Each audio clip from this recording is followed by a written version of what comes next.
We get to the playoffs, and Golden State pursuing that 73 mark, and Cleveland under Tyronn Lue looking very good after beating Oklahoma City despite losing on Monday. Let's get an overview of the league. Anand Pandian joins us from CBSSports.com to talk NBA. How are you, my friend? I'm doing great. Thanks. How are you doing? Good. All right, let's start with Cleveland. I know they lost Monday to Detroit, but an impressive performance against Oklahoma City on Sunday. What is the takeaway about the way the Cleveland Cavaliers are playing right now, despite Monday's loss under Tyronn Lue?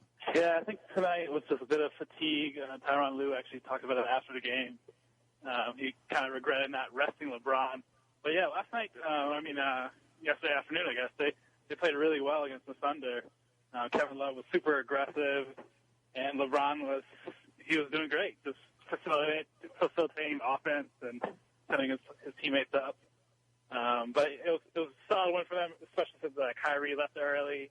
There's no Iman Shumpert and Mo Williams, who hardly plays, but he was there as well.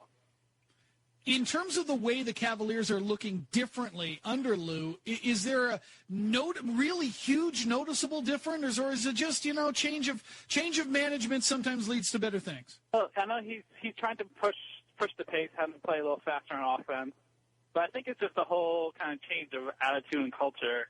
It seems like they may just be simply a little bit happier under Lue, and he's kind of he was a former player, so they kind of may respect him a little bit more. But yeah, right now it's not totally clear. I mean, Lue's only coached, I believe, 14 games, so it's you can't really tell exactly what's going on. But the Cavs have been playing pretty good under him.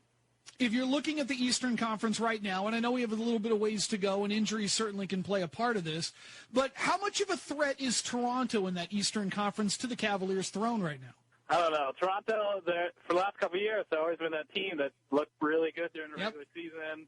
And you think they're going to do something, and then the first round comes around, and they can't get out of the first round. So I'm still on the fence about Toronto. I think they're pretty good. I think they actually have a really good bench. They probably have one of the better benches in the West, in the East.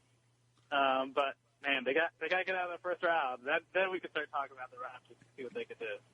Anand Pandian joins us from CBSSports.com talking some NBA. I want to get to Golden State because, guys talk in cliches a lot, and they say things like, yeah, we want to win every game. Of course we want to win every game. But in the end, the championship is all that matters and all that fun stuff. But deep down, do they really want this record? I mean, do you get a sense that they really want the 73-win total mark just for the record's sake?